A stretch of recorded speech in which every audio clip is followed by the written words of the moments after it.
Okay, unpaid interns. I don't know, frankly, I'm not knowledgeable enough about your industry to know whether this is going to be significant. I won't spend a lot of time on it, but if you read the news much, you may have seen that Condé Nast, a massive publishing conglomerate in New York City, got to write a check with lots of zeros on the end because they had unpaid interns working in their offices to help put out their media publications.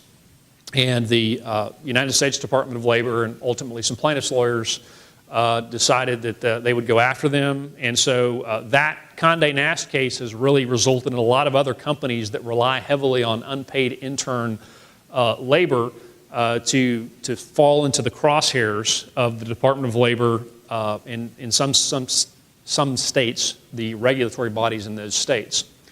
So to be an unpaid intern, that individual has to meet certain very stringent requirements, and they are very, very strict. You mess up on one, you transform that individual into an employee who must be getting minimum wage and overtime.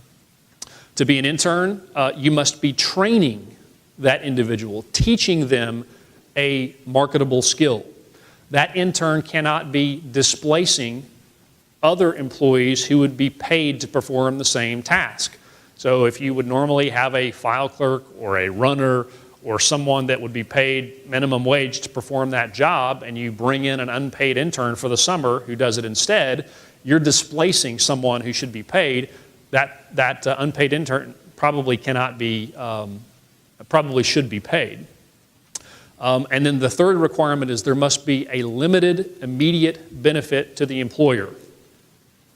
This should be about benefiting the intern, not the employer. If you are experiencing economic benefit, again, if the individual is doing work that another paid employee would normally do, you're going to get yourself in trouble. So think about this if you ever use interns in your I have a question. We're kind of looking at hiring summer help to do odds and ends in the office.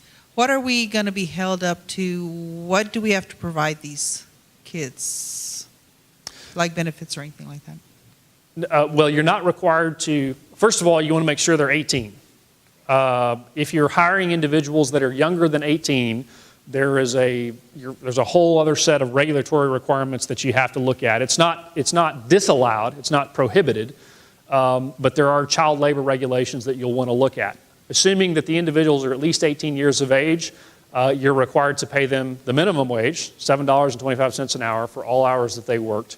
And then otherwise, you don't have to provide them any benefits except as is consistent with your existing policies.